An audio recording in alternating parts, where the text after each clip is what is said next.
Now we're on the business profile page, and as you can see, merong mga bagong fields that you need to select.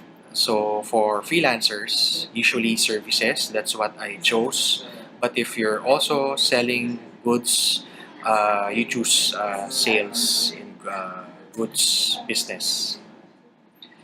Next field is income source. So if your income is solely from your freelance business, for example, so you choose solely from business. But if you are, let's say, freelancing on the side and you are also employed, so choose mixed from business and employment. Next is line of business. So again, you have to refer to your COR and just look for the code there of your line of business. For example, when you put a number, input a number, you will see the list of business lines of business. So let's say Kalamansi. Now the deduction method.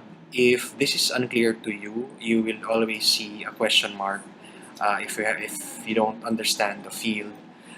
So me personally, I chose optional standard deduction because what I declare in terms of expenses, I feel na it's about 40% of my gross receipts. So that's why I chose, and I think it's easier than doing itemized deduction. So that's why I chose optional standard deduction. But again, this is case to case basis. I would suggest if you still can't decide whether optional standard deduction or itemized deduction, you can always contact Taxumo support at customercare or at taxumo.com, or you will also see a pop-up chat button at the lower right portion of the dashboard, and Taxumo answers fast. So let's choose optional standard deduction. Next is taxpayers type. So for freelancers, you're either a professional or you've registered as a single proprietor. So in my case, I registered as a professional. So click professional.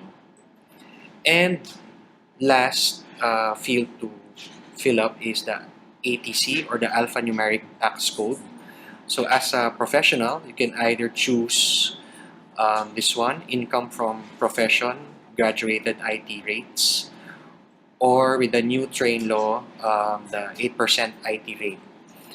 So for this demo, personally, I also chose yung graduated IT rates. Again, if you have questions about this, you can refer to FAQ or FAQ portion of the taxumo.com. You can contact customer support, and there's also a very detailed blog post about the train law that you can find in the Taxumo blog.